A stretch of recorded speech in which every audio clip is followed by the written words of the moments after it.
भारत और चाइना के बीच सीमा विवाद आज भी बिल्कुल बरकरार है और आज भी दोनों देशों की सेनाएं कुछ ही मीटर की दूरी पर अपने अपने फाइटर जेट, टैंक, तोपें वगैरह सभी हथियार रेडी करके बैठे हैं। भारत भी पिछले साल गलवान घाटी की घटना के बाद से ही लगातार अपनी फायर पावर बढ़ा रहा है और अब भारतीय सेना में कई तरीके की मिसाइल्स, ड्रोन्स वगैरह कई अलग अलग हथियार शामिल किए जा रहे हैं। इसी के साथ दूसरे देशों से भी कई अलग अलग हथियारों को खरीदने की डील्स की गई हैं। मगर बॉर्डर पर आज की स्थिति को देखते हुए आज के समय भारत को हथियारों की डिलीवरी जितनी ज्यादा जल्दी हो उतना ही अच्छा है। और अब इजराइल से भी एक अच्छी खबर निकल कर आ रही है। इजराइल के भारत में एम्बेसडर रॉन माल्का ने कुछ दिन पहले एक स्टेटमेंट में कहा था कि हम किसी भी देश के खिलाफ नहीं हैं। बस बात इतनी है कि भारत हमारा सबसे प्रीशियस यानी कि कीमती दोस्त है और भारत को अपने आप को डिफेंड करने के लिए जिस भी मदद की जरूरत होगी इजराइल हमेशा करेगा। अब ये बयान ऐसे समय पर आया था जब पहले ही चाइना और भारत के बीच सीमा पर तनाव की स्थिति बनी हुई है। इसीलिए इजरायली एम्बेसडर रॉन माल्का की ये स्टेटमेंट ये दर्शाती है कि भारत और इजराइल की दोस्ती कितनी ज्यादा मजबूत हो चुकी है।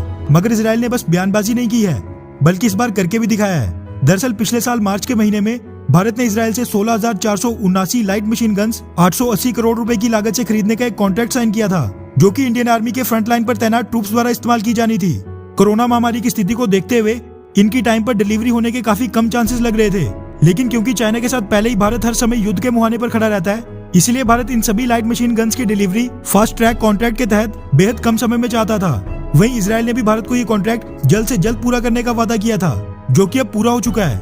दरअसल ANI, India today, defence news और कई बड़े बड़े मीडिया हाउसेस के हवाले से ये मीडिया रिपोर्ट सामने निकल कर आ रही है कि इजराइल ने 6000 नेगेव लाइट मशीन गन्स का पहला कंसाइनमेंट भारत को दे दिया है। यानी कि इजराइल ने कोरोना महामारी के बीच भी लगभग 9 से 10 महीनों के अंदर ही रिकॉर्ड समय में भारत को ये पहला कंसाइनमेंट डिलीवर कर दिया है। और रिपोर्ट्स के मुताबिक जो बाकी की बची करीब 10,479 लाइट मशीन गन्स हैं, वो मार्च के महीने में डिलीवर हो जाएंगी। इतने कम समय में ये कॉन्ट्रैक्ट पूरा करना वाकई इजराइल की तरफ से भारत की तरफ अपनी कमिटमेंट दिखाता है। वहीं अब ये पाकिस्तान और चाइना दोनों के लिए बड़ी बुरी खबर है, क्योंकि इजरायली नेगेव LMGs वाकई में बहुत घातक होती हैं। इस तरह की LMGs का इस्तेमाल भारत की गरुड़, NSG, मार्कोस जैसी स्पेशल फोर्सेस करती हैं। पर अब भारत के फ्रंटलाइन ट्रूप्स भी इनसे लैस होंगे, जिससे अब फ्रंटलाइन पर तैनात भारतीय सेना के जवानों का कॉन्फिडेंस पहले से तो बढ़ेगा ही, लेकिन उनकी कॉम्बैट पावर भी कई गुना ज्यादा बढ़ जाएगी। टेक्निकल एस्पेक्ट्स में जाएं तो Negev LMG 7.62 × 51 mm light machine guns हैं, जो कि कॉम्बैट प्रूवन है और इजराइल के साथ साथ कई वेस्टर्न देशों के पास भी है। नेगेव एक गैस ऑपरेटेड LMG है, जिसकी वजह से इसका रिकॉइलिंग टाइम बेहद कम है और रेट ऑफ फायर 600 से 750 राउंड्स पर मिनट। नेगेव LMG की बैरल 20 इंच की है और ये 2 मोड्स में काम करती है, सेमी और फुली ऑटोमेटिक। साथ में इसकी रेंज 1200 मीटर तक की है और वेट 8 kg जो भी है। अब भारतीय सेना के जवान इस तरह की लाइट मशीन गन्स का इस्तेमाल करके पहले से ज्यादा सुरक्षित और घातक हो जाएंगे। वहीं इतने कम समय में कॉन्ट्रैक्ट पूरा करके इजराइल ने इस मुश्किल स्थिति में भारत को एक बड़ी राहत दी है।